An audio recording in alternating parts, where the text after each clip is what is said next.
Whoops, 1 second. There we go. Well, the world has still gone nutty, buddy, even downright cruddy, buddy. Wish I missed the past, buddy, but there's still Buddycast. No, don't be naughty, go meet everybody here on Buddycast.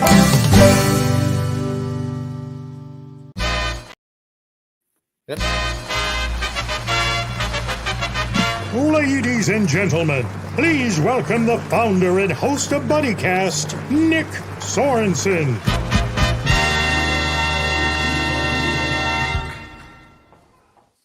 Idio, buddios! Welcome to another wonderful episode of everybody's favorite show, Buddycast. I'm your host, Nick Sorensen. Joining me today is my good buddy, Zia Quill Kay, author of Jaime Wonders about the Tooth Fairy. How you doing today, buddy? I'm doing really well. Thank you for having me, Nick. Thank you for coming back and being a buddy on Buddycast. Always a pleasure. Yes. So, buddy, I got to start by asking, tell us for our audience members out there that aren't familiar with this book, tell us about the book. Yeah, so Jaime Wonders is going to be a whole series. The first one that we released was Jaime Wonders about the Tooth Fairy. And it's actually about what the Tooth Fairy does with your baby teeth. Why does she collect them? And it actually started off with it's actually based on a real thing that I asked my mom when I was a kid, because I was a very inquisitive child. I was always taught to ask questions, and my family really encouraged that. I was raised in a very scientific driven family. And so I asked my mom, what does this Tooth Fairy do with your baby teeth? And my mom, not knowing an answer for that, very politely said, what do you think she does with them? And apparently the next day I actually came back with her with this great story. And ever since I was a little kid, about maybe 5th or 6th grade, I knew I wanted to make this into a book. And I knew I wanted to be an author in 2nd grade. But I knew I wanted to write this since late elementary school. And junior high and high school, I always wanted to make this particular story into a kid's book. And just never knew what to do. There's always so many different answers to how to get published, and eventually things start falling into place, a lot of it because of you of all things, and we'll get into that in a little bit, of course. Mm-hmm. And it actually happened a little over a year ago now. It actually happened, and I have my first published book, and we're planning on doing many, many more adventures with Jaime Wonders. Awesome. So how did you create the characters in your mind? Like, tell us about the characters. Yeah, so I didn't actually have a character in mind. I knew I didn't want to base it on me. That was a big thing. I don't like writing about myself when I do writings, whether it's short stories or anything. I'm really big about not making it about myself. I never really have been about making it about myself. And I want to use a name that could be kind of for either gender, that could kind of just be for whatever, because I want to just kind of capture something. And my wife's name is Jamie. And she just said one day, and goes, well, why don't you name after me? And I just said, okay. So that was it. That was the name Jamie. And I really struggled trying to kind of force my way into coming up with a name for the story, because originally it was going to be a one-off book, and that was going to be it. And then, of all great ideas, as you've probably experienced as being an artist too, your best ideas come when you're not thinking about it. The harder you think about something, the less likely it's going to come to you. There's actually a scientific thing for it. If you're familiar with deja vu, there's another thing called presque vu, called tip of the tongue. So when something's on the tip of your tongue, you can't remember it, the harder you try to think about it, the harder it's going to be to remember it. So out of the blue one day when I forget what I was doing, but all of a sudden it came to me, Jaime Wonders. We're going to have that be the title and make it a series, and then have subtitles for it. So Jaime Wonders about the Tooth Fairy. We make Jaime Wonders about whatever. And it just kind of blossomed from there. And it's a very simple title. It kind of tips the hat at Alice in Wonderland. And that's one of my favorite books growing up, one of my favorite movies as well. And I love the name Wonders. I always love that concept of wondering, asking questions. And that's kind of what the whole thing's about, is asking questions and wanting to know more. Nice. Now, you mentioned Buddycast helped you in this process. Can you tell our viewers how? Yeah, actually, we can actually look in the book, because actually in the book, We actually Really? published it in the book. Let me get to the end here. So towards the back, my illustrator actually surprised me with, on this page, a little cartoon version of me. That was a fun little surprise. But here, Jaime Wonders is actually based on an incident when Zia was a child. He asked his mother what the tooth fairy does with the baby teeth she collects. His mother decided to ask him what he thinks the tooth fairy does with the teeth. The base for the story is what Zia came up with the very next day. That idea stayed with Zia until he decided to write a children's book about it. With no idea what to do with the story, it sat untouched for 5+ years on his tablet until a podcast called Buddycast interviewed Aaron Ozzie, author of the children's book Regulus. Zia reached out to Aaron to ask for advice about getting his Tooth Fairy story out to the world. Without Buddycast and Aaron's generosity, Zia's story would never have left his tablet. And that is in the book. So every copy of Jaime Wonders about Tooth Fairy mentions how this book got made. So thank you, Nick. Look, Mom, famous.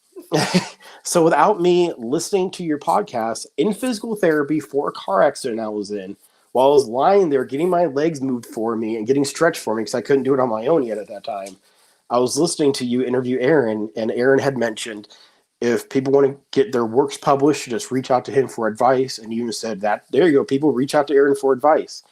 And I remember pulling my phone out of my pocket and telling them, stop moving my legs so I get my phone out of my pocket because I couldn't get it out. Taking a screenshot so I could see Aaron's name. I actually have the screenshot on my phone still. So I wouldn't forget his name. And I reached out to him. My wife and I sent him, just emailed him my story because it's a kid's book, so it's short.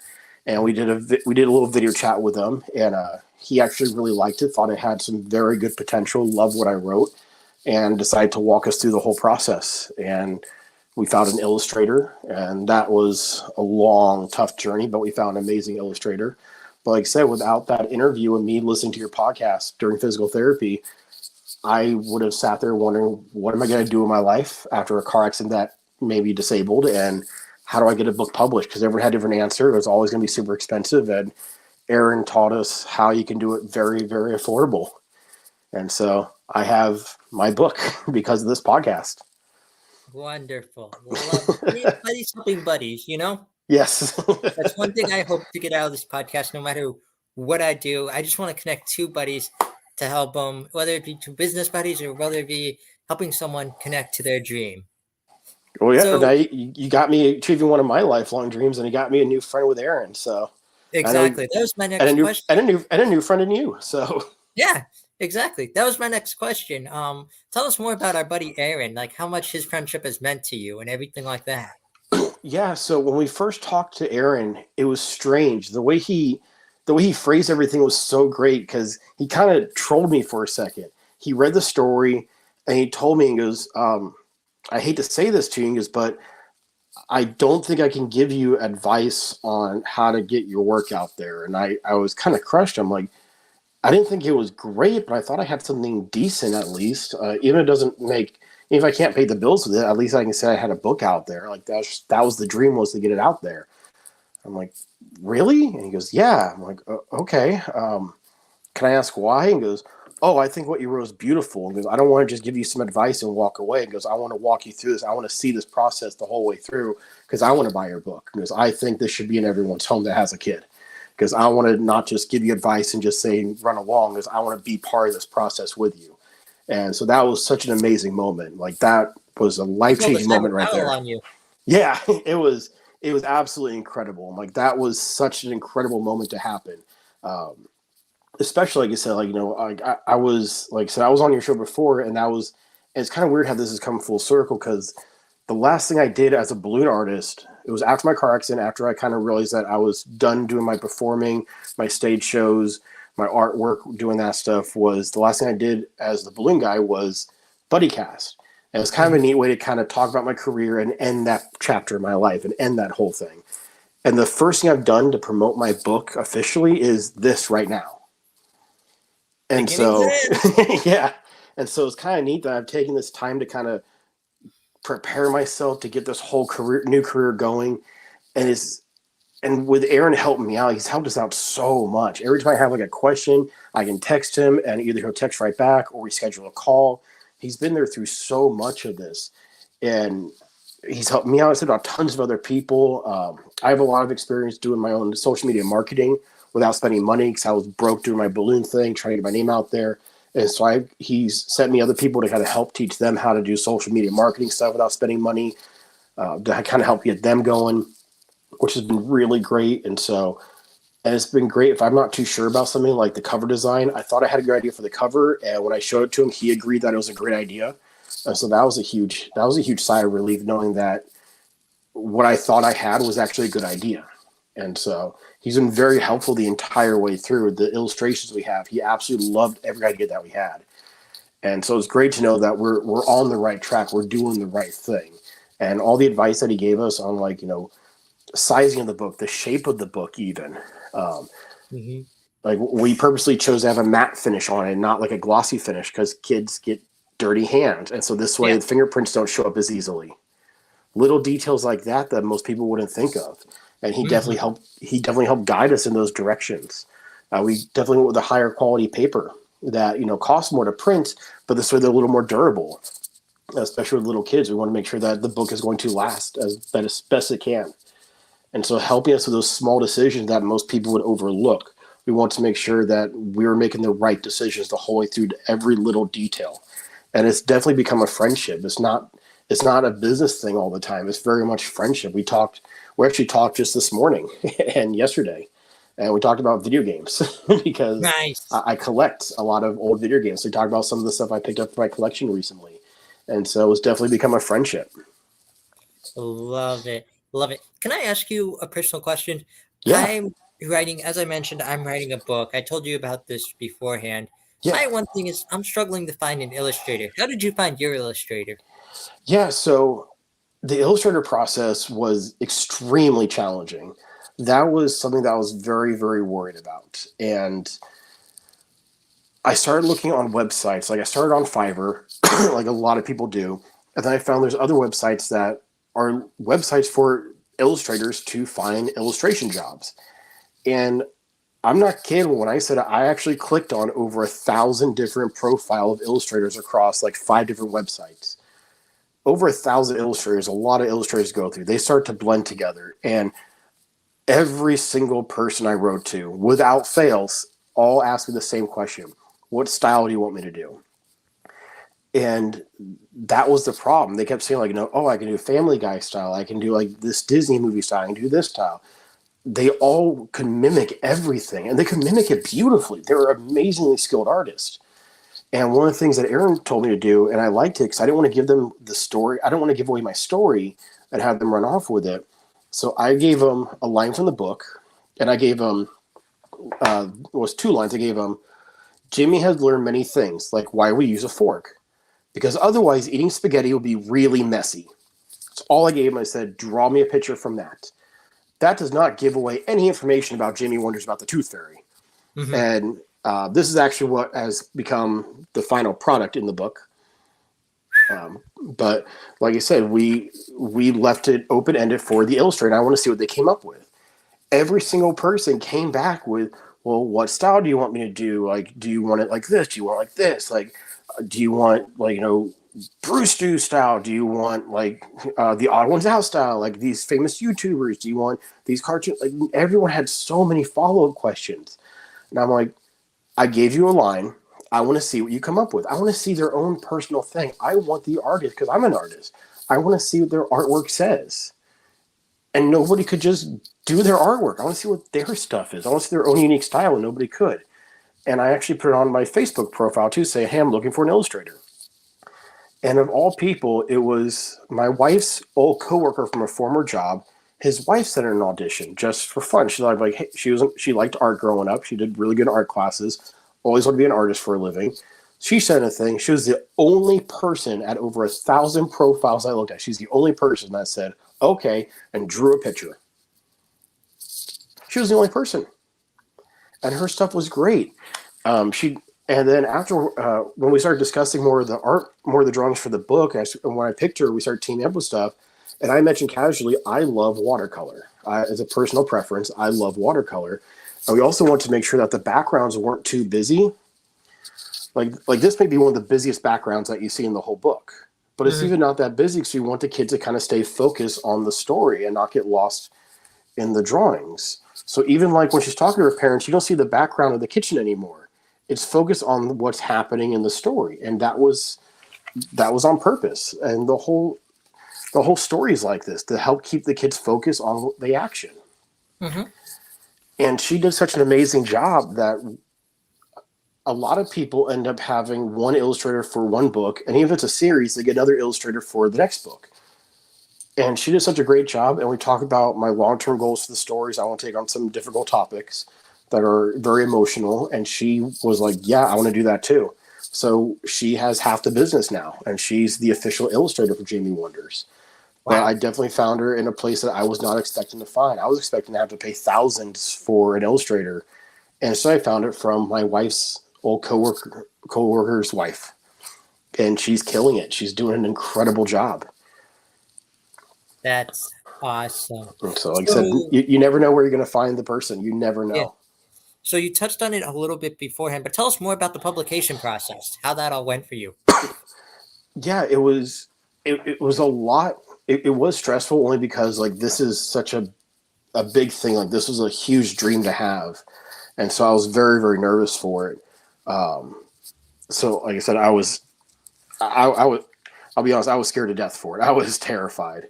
But I want to make sure, let me turn that down. I want to make sure that I was ready for it. So Aaron made it very easy for us to understand. I think the hardest part was making the entire book into one PDF for the website.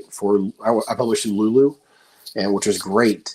And having Aaron explain stuff for me was a huge help, because I've actually given advice to a lot of other people that want to get their book published. And one person in my hometown that I live in, they were telling me they found a major publishing company, and there's another company called Ingram.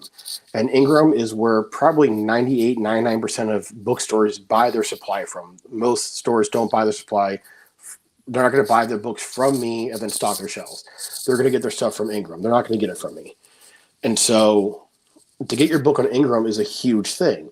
And this person who hasn't even finished even writing or illustrating their book yet, they're going to pay this major company $3,000.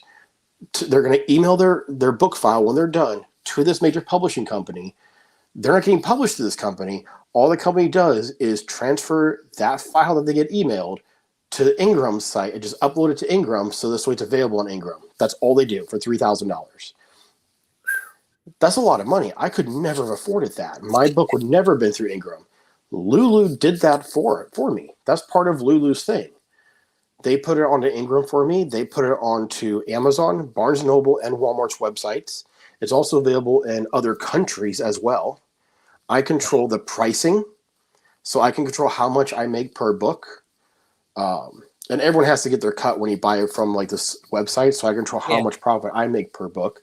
And then the only money I had to really spend through it was I have to buy what's called an author's proof, which is actually in this nifty frame.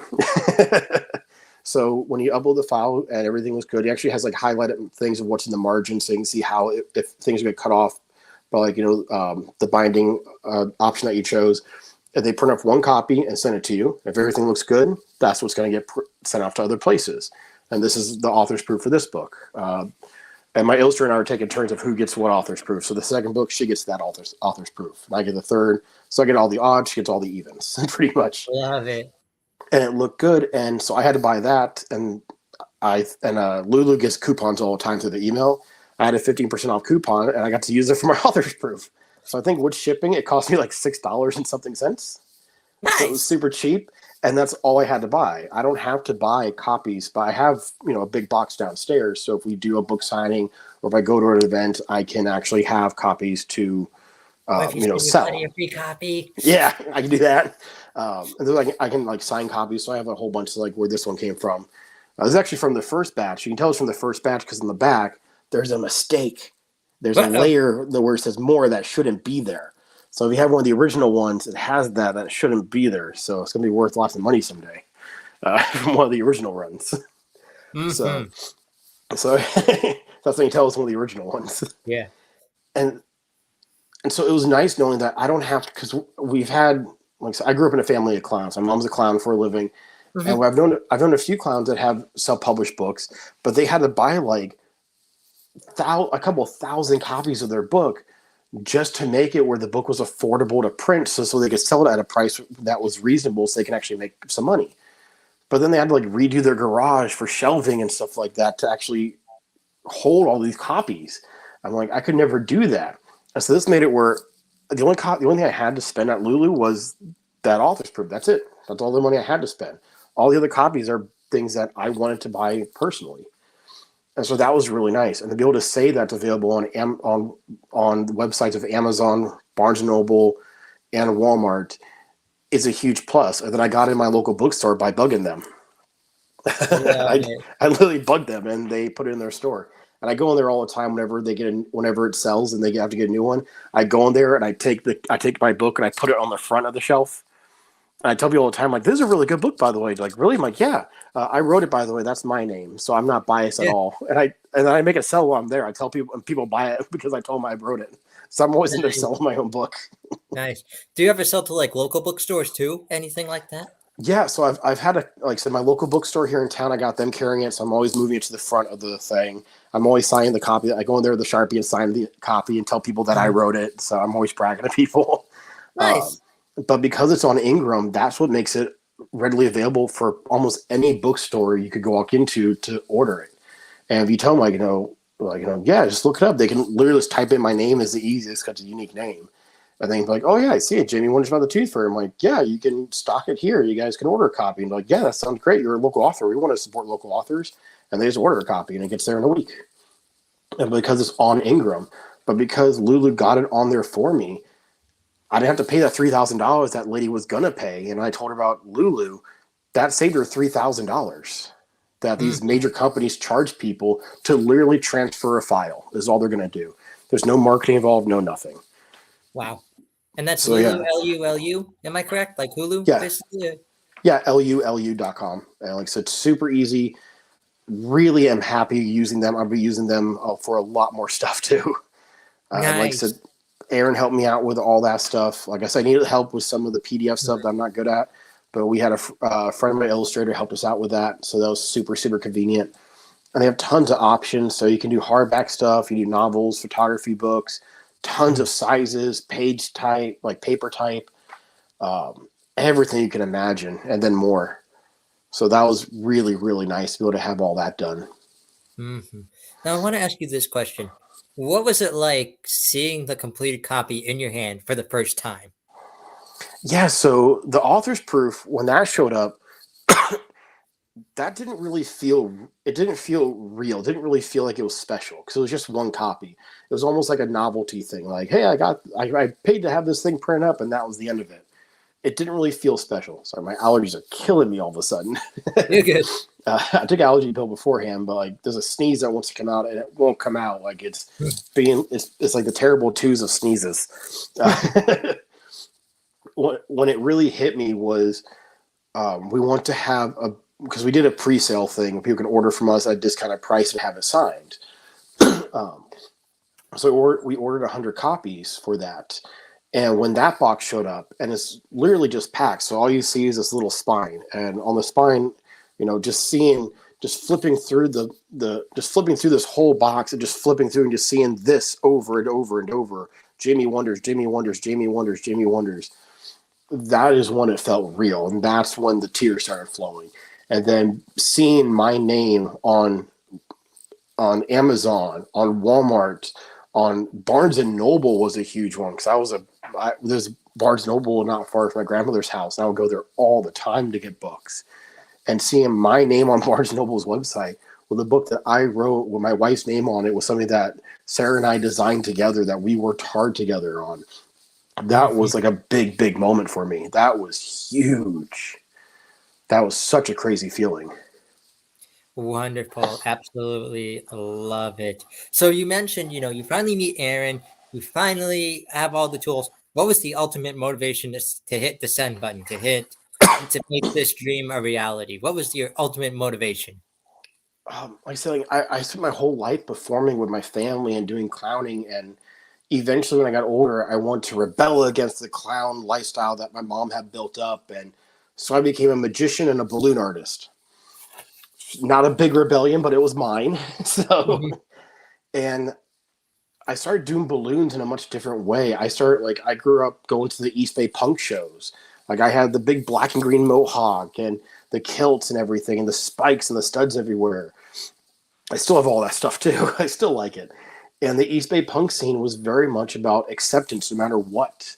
There is no hate talk allowed there. If you had a problem with another person there, you get a third party person and you sit down and you talk it out. You don't have to like everyone, but you have to respect everybody. And that was the rule of the East Bay punk scene. And I always appreciated that. I always like they taught respect. And that was a huge thing for me. And I still hold true to that very much. And so I always want to take that with me no matter what kind of thing I did with my life, whether it was working as a stock boy at Skechers shoe store in an outlet mall, or whether it was working the snack counter at a Target store. I always worked hard. I always did the best job I could. I always want to make sure I want to make sure that I worked hard, that I was noticed for putting the work in. It was always at 110%. That was always me. And when I started doing balloons, started getting more and more recognized for my balloon work, my magic work, I didn't want to be the guy in the suit. I didn't want to be in the tuxedo with the birds. That was never me. It was always very punk rock. And I started becoming like a big fan of like Dan Sperry. If anyone's ever seen his magic, very much goth punk style. I mean, him are friends too. Like he's an incredibly nice guy. And he kind of got, people didn't want to talk to him in the magic world either. And I kind of got that same thing. And with balloons, it was very much, I was doing bars, nightclubs, punk shows. I got to hang out with Gloriana on their tour. It's a country band. And in the balloon world, people thought I was crazy. Like everyone thought I was being like, how dare you do that? It's inappropriate. I'm like, bars and nightclubs? I'm like, I'm making the same balloons like I do for kids because adults just want to be kids too. And I loved it. I actually brought some of my awards up with me for my display cabinet downstairs. Let me take these out. I'll show them. So I can reach it. I have two big old plaques there too, but I have these. And like I said, I started winning competitions, just constantly winning. Like my family and I won 20 and when I was 13 years old, I won an international award for clowning. Balloon group first place. Where's my single balloon first place? Which one's this one? Multiple balloon second place. And I think this is my master balloon in 2014. There it is. This is my master balloon award that I won in 2014. Wow. And like, I'm very proud of these, but so many people thought I was crazy for doing all these like nightclubs and bars. Then other people started copying me. And that was when I realized that if you're going against the mold and you're breaking the mold, you're going to get haters. But eventually people are going to start copying you. And that's when you know you've struck something great. And I don't care if people are copying me. I care that I'm doing what I like doing. I'm happy doing what I'm doing. I'm not hurting anyone. And so I was very proud of what I accomplished in the balloon world and the magic world and bringing punk rock vibe and bringing that same 110% like vibe to it and being accepting of everyone. If you don't like me, I don't care. Do your thing. I'm not going to stop you. Aries, fine. Come in don't yell, Aries. You hear my cat just screaming at me through the door. Hi, buddy. Yeah, hi. That was great timing. So when the car accident happened, I was actually on my way to pick up balloons for a gig that night. Well, come here then. No, you're yelling. You're going to come here and say hi. See, there you go. See, that's hi, Aries. There you go. Now go away. See, now he'll leave. He just wanted to make his appearance. Yeah, he just wanted to make his Buddycast appearance. Yeah, Shadow's probably still napping downstairs. But then, like on the way to pick up balloons for a gig that night, in December of 2019, my wife and I were in a car accident. Some freeway was coming to a stop, and someone wasn't paying attention and plowed into the back of us. And just like a day or two before, we did the 1-year payment on my wife's brand new car. And it ended up hurting my back and my hip really bad. And I needed surgeries to fix things. Like my hip got really messed up. My back got really messed up. And then started having more and more complications. And we found out literally just a couple months ago, I have a rare neurological pain disorder that I was diagnosed with years prior and was never told about. And it spread to the rest of my body. We don't really know we're still figuring things out still.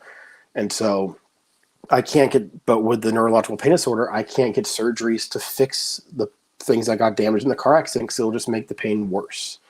So I have to live with the problems that from the car accident, most people get fixed with surgeries. I can't get them fixed. And so with that, I can't go back to my magic shows, my sideshow stunts, my balloon art, because people don't realize how much your body is used for balloon art, especially the big stuff I used to do.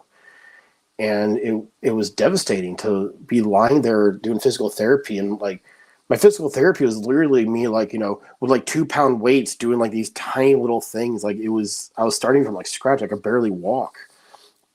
And it was heartbreaking. And then that's when I was listening to your podcast. And I realized that I was always trying to find something new to do.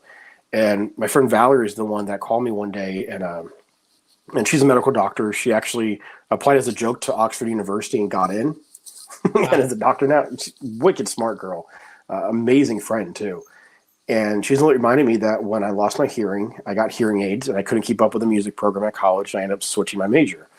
And I never stopped playing music, but I got into judo and got really good at judo. And then, you know, had to stop doing that for other medical reasons. And then I always found new things to do, no matter what things that happen. Oh, now Shadow's here. Hi, Shadow. I always found new things to do. And I always excelled at whatever I did. When I started getting serious about balloons, I excelled at that. And no matter what. And she's the one that told me, goes, okay, what do you feel like being the best at this time? And I'm like, you're right. And like I said, we tried a few things. And hey, don't be mean. You both can wander around the art room. Seriously? Leave. There you go. And that's when I decided, I'm like, you know what? I can be disabled and I can still write stories. Mm-hmm. I don't have to sit there and write the whole book in one day. If my hands are hurting, that's when I stop for the day. And I can pick it up the next day, or I can take a couple of days off. I can do it at my pace. And that's one of the things I like a lot about Lulu was that I don't have deadlines to meet. I do it whenever I feel like doing it. And I realized that I can still find a career. I can still do something. And so, and all the medals, and I don't get to use my balloons by magic. So the medals that I've won over the years and all the awards I have, it's just a reminder that I can still win something. So now I just got to prove it again with a different thing. I've won medal. Like I said, I've won awards for clowning. I've won awards for magic. I've won awards for balloons. I've won awards for judo. I've won awards for cross-country running. So I won awards for, like I said, judo, like I said, everything. So now it's like, all right, what do I feel like winning awards in this time? And now it's going to be writing. So I'm not going to, it takes a lot more to stop me than a rare neurological pain disorder. Mm-hmm. It takes a lot more than that. So absolutely. So, buddy, I got to ask, you mentioned there's going to be more books in the future? Yeah. So my wife, Jamie, and I actually sat down one day and we sat down for about 30 minutes and just brainstormed. And just from that one brainstorming session, we wrote down 47 ideas. And since then, we come up with more. And so one of the things we want to do is we want to make a whole classroom for Jamie. So we want to have it where she goes to the first day of school. And the idea for that one, which I'm really excited about, is Jamie is not going to be like the heroine of the story. She's not going to be gung-ho and ready for school. She's going to be the nervous one. She's going to be the one that becomes sleepless. She's going to walk in there and be like hiding behind her. And we don't say mom and dad, we say grown-ups, because not everyone lives with mom and dad. And so we want to encourage that you have your grown-ups that keep you safe, that believe in you. And so she's going to be the one hiding behind a grown-up's leg. And that's where we're going to introduce some of the friends in the classroom. So we're going to introduce the best friend in the series based on my real life best friend, Sammy. And Sammy's going to be the one that approaches her and says like, hey, would you like to come play with me and my friend Isaiah? And so Jamie's going to be the shy one, because so many, like every other book out there that I've seen is all about the kid, finding the courage to do anything. And that's not how Jamie was in real life. My wife was the shy one. And my best friend Sammy was the gung-ho one. So why not show that in real life, that you can be the shy one and still have a good time at school? And so Jamie's going to be the shy one in the series for a lot of the stuff, and still learn and still ask questions, but still get to explore and have her best friend be there by her side sometimes. And sometimes she's going to be alone and still get to discover new things, and have her grown-ups help her guide the way. And other times she has to take that step forward by herself. And that's part of growing up. And so we want to make it where she is the shy one, because that's not always shown. But we want to showcase first responders. All my friends are first responders, and we want to showcase how they're there, how helpful they are, and how great they are. We want to show different cultures. like our friend Fred is a Korean. And so we want to have like Fred's going to be one of the classmates. We want to have her like spend after school with Fred one day and learn about Korean culture. And so we can do a lot of storytelling with just different characters in the classroom. And so we want to utilize that as much as we can. We're definitely going to show you in some of the books as well. We discussed that before the show started. We're definitely going to be showcasing you in there. We gotta have Nick Sorensen in there. Wouldn't quite. How can we pay homage to Buddycast for help making this possible without showing you in the story somehow? And so I got to tip the hat for that one. Let me turn mine around for a second. There we go. And so, like, there's so much, like, with just the name Jaime Wonders, there's so much potential. Like, we want to tackle pet loss. And, like, how many kids experience that? I remember going through that, and actually the book that my parents bought me is actually on the shelf right over there. Actually, I can see it from here. The book that my parents bought me as a little kid to help me get over the loss of my first pet. When I got my book published, I wanted to make sure that I remembered a few books that I had as a kid that really made me want to be a writer. And we actually ordered a few books off of Amazon that really stood out in my memory as a kid. And we immediately bought those, and those are up in my little workspace in my art room that my wife and I use to create stuff. Don't mess up my work. I got Shadow sneaking around my art room. This is the weirdest interview ever, huh? Yeah, we've seen it all on the show. Yeah, I've seen it. So I want to make sure I'm surrounded by the things that made me want to write. And I've always loved writing. And so I thought, what better way to do that than actually have the books that made me love storytelling. Mm-hmm. And so I want to do that myself. And so we want to take on that. We want to take on, like, cancer is a big one that we want to tackle, because people want to sit there and tell kids, like, oh, don't worry about it. But kids know something is up. And so I want to help. I don't want to be the one telling people, like, here's how to have the conversation. I want to help guide the conversation, give you a starting point by telling a story. So in this way, I don't want my stories to ever be just past a story that you just sit there, you read to your kid at the end, okay, good night, and then you turn off the light and then you leave the room. I want to be when you close the book, there's a conversation you have afterward. And so, like, at the end of this one, I'll give everyone a little spoiler of what makes this book special. Okay, Shadow. Hey, Shadow, stop eating stuff. Stop eating the plastic. He likes to chew on plastic all the time, and I can hear plastic being chewed on. Mm-hmm. So the Tooth Fairy, let me go one page before this too. Well, come on, hands, work with me. There we go. So she rewards you for your baby teeth, because how many kids are excited when their teeth are all wiggling and they're going all day? But it actually falls out and there's like a couple of drops of blood. Some kids get panicky because it's scary sometimes. So she rewards you for that. But she takes all your favorite things as you outgrow them as well, and she puts them in a museum in heaven for you. So when you go to heaven, you can walk through your own museum with all your loved ones and see all the things that made you who you are. And so this is my favorite page in the book. I know this question you wanted to ask too. Yeah, this is my favorite. Could you give us a little demonstration, a little reading? This is my favorite page because where's that? This is my comfort toy as a kid. That's my rabbit that I had. This is Jamie's comfort toy as a kid. It's a little kitty cat she had. This is my illustrator's comfort toy as a kid. It was a little ballerina flyer. Those I can't remember, Sky Dancers. That was them. You had like a little thing, you pull it. Yeah. Yeah. This is actually my grandmother's dollhouse that she had when she was a little girl. And these are the drawings that were on my illustrator's refrigerator at the time she was illustrating this page. So it's a very personal page to all of us. And so we want to make sure that we show this museum in heaven that your stuff goes to. So this way, your favorite things, you don't lose forever. Your favorite things go in your museum. The rest of the stuff you can donate or give to other people. You sell them at garage sales. That stuff's fine. But we want to make sure that, your favorite stuff is special. So like when your baby teeth go in your museum. And little hidden things like time she lost her tooth. Like I love that. She has a pet one-eyed cat because my illustrator had a one-eyed cat growing up. She wanted to put it in the book.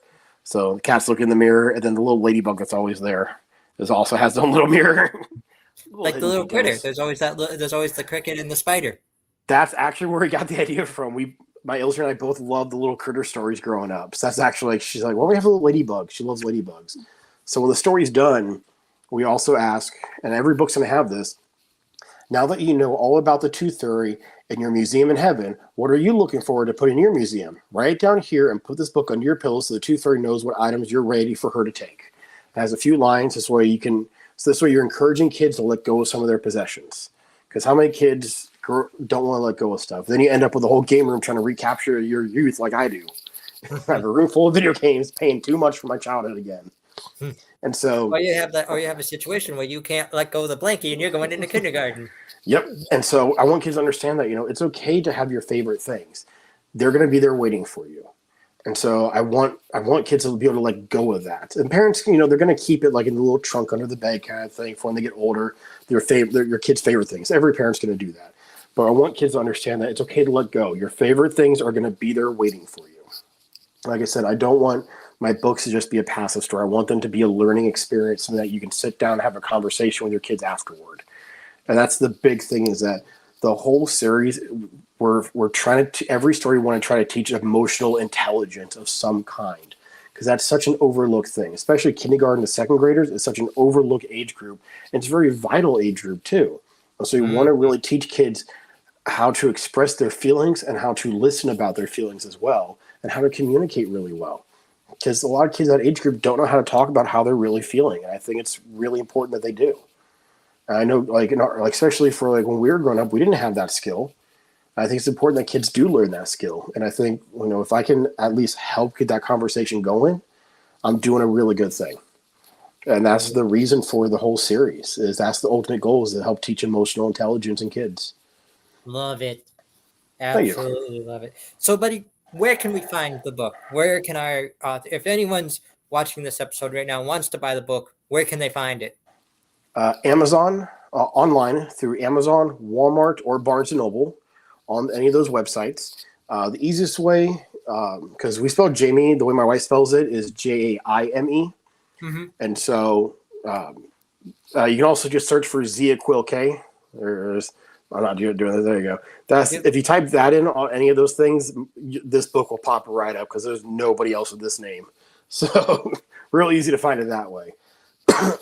We are working on the website. I do own the .com. We're just working on the website. I really am not good at doing that stuff, and I really don't like doing it. That was the problem with my balloon website when I had it. I hated working on it. It's not something I like doing, and so that takes me a while to get it done. And now that we know the neurological stuff, I actually have a little more time to focus on working on that stuff. And so working on that, and then you can also follow us on Instagram and Facebook. Just everything's at Jaime Wonders. I think Instagram is at Jaime Wonders Official, and then Facebook is at Jaime Wonders. So you can find us on there too. The website is going to be JamieWonders.com. So there's nothing on there yet. I got to get on that. I really do. Eventually. I did just move, so now I finally have my computer set up, so I can actually start getting work done. Moving is not fun. No. So, now I actually have a computer set up, so I can actually start getting some work done with that, which is nice. But yeah, any of those websites you can find it pretty easily. Like I said, that's what the cover looks like.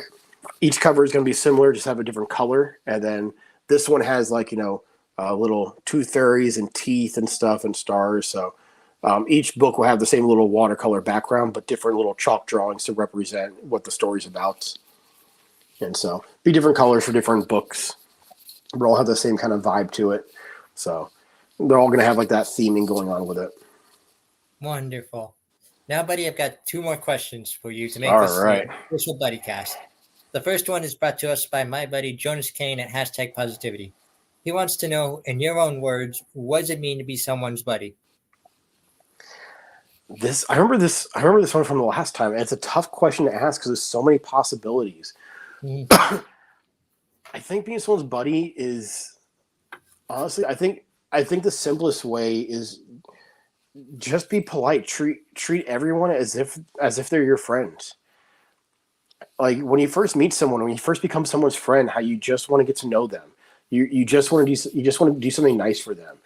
Like if you just want to sit down and have lunch with them, just treat everyone that way. I think if we all treat everyone as if you're their buddy, it'd be so much nicer out there. Well, that's the easiest thing. Just treat everyone as if you just became friends. And I think that's what it means to be someone's buddy. Just treat everyone as if you just became friends. That first instinct of having a new friend, I think that's what it means to be someone's buddy. Is that feeling never dies. Love that answer. Treat everybody as if you just became friends. You're absolutely right. Now, the final question, the ultimate Buddycast buddy question. You ready for this one? I hope so. What is your advice to anyone out there who has a book on their heart like you did and wants to get it out? What's your advice to them? I think the most important thing is to write. I think too many people try to figure out, they want to make their first thing the best thing, and it's never the case. Even with Jaime Wonders about the Tooth Fairy, there's so much I would change about it now, but I don't focus on that. I focus on what can I do for the next story that's going to make it better. Your first draft is never your best draft, and it never will be. Don't put too much emphasis on that. Excuse me. And when it comes to getting published, just ask. There's so many writers out there that have been through the experiences, and they're willing to help you. Like I said, Aaron was such a huge help for me. And I've been talking to actually another writer that I met in a writers group on Facebook. And I actually just got her in contact with Aaron because some of the questions she has are a little bit out of my wheelhouse, but they're definitely in Aaron's. And so, like I said, if you want to reach out to me, if anybody wants to reach out, wants to get their work published, you can definitely reach out to me. I'm easy to find, either through any of my social medias, or if I can't answer it, I'll definitely get you in contact with Aaron because I know he loves helping people. He's always helping people out. But just keep writing. That's the important thing. I do writing techniques all the time. Like it's things I know I'm never going to publish. It's just writing, and then when I'm done, I delete it because it's just a writing practice. It's just about getting something onto paper or on my tablet in my case. It's just getting work done. It's like exercising. Professional fighters, are they actually trying to win a fight every time they exercise? No, they're just exercising. It's just about that exercise. That's the important part, is exercise. And I think I think that's what's going to make you a better writer, make your stories good. So when it's time to publish, it's going to be a good one. Awesome. Well, buddy, thank you so much for coming back to Buddycast, for promoting your book. Congratulations on it. Thank you. Very proud of you. I think it was great that we closed. I think it was great that we closed out my balloon career on Buddycast, and then we launched my book career on Buddycast. I think that was the best way to do things. That was such a poetic way of doing it. I really do think it was a poetic way of doing it. Yes. So, even when you first learned. We have a comment from the audience. Yeah. You've been writing since you first learned your ABCs. Yeah. That's my mom. Yeah. Hi, Mom. I have tons of paperwork of some of my old homework things. I was constantly writing stories, and even in like junior high when I got my first camcorder, I have tons of old digital 8 and high 8 tapes and home movies. I was always making films with my friends, writing stories. I was always coming up with stories and characters. That's always been me. I wrote a lot of our clown skits that we used to perform and compete as. That's why I always hated it. One year, someone actually told us that if it wasn't for my parents, that's my sister-in-law. Someone told me that if it wasn't for my parents, I would never win these competitions. So the next year, I entered in a competition with a skit that I wrote, and no one even recognized me in the clown makeup. So at the award ceremony, they announced that I won. Everyone's like, "That was him?" And I'm like, "Yeah, I told you I can still do it." Thank you, Clown Connection. It's a clown group that I go to. So yeah, it's one of those things that it's such a cool thing to be able to take all this knowledge I've had from previous things and apply it to my writing now. And knowing that I've written all these clown skits and magic shows and little short films, really dorky stuff over the years, but it helped me get to the point where I am now. I think if I tried doing Jaime Wonders 10, 15 years ago, like when I first actually wrote the story, it wouldn't have been nearly what it is now. I think I needed to have that time.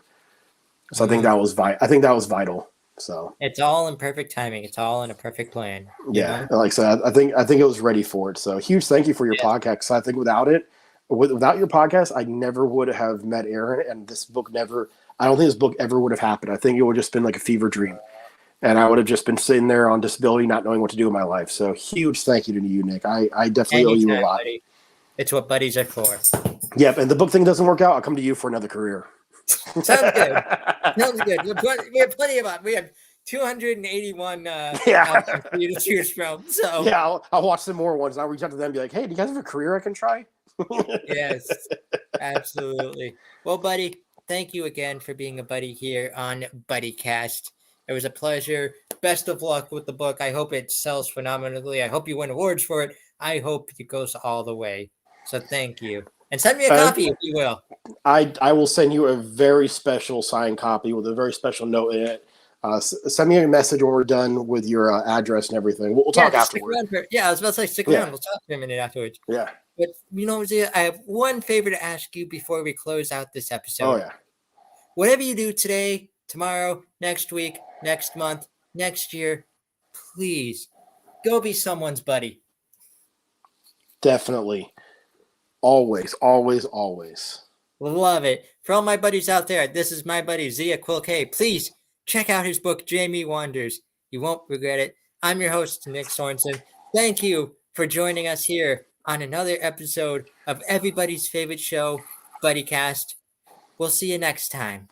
And take care. And like I told my buddy Zia, please go be someone's buddy today. You never know who needs it most.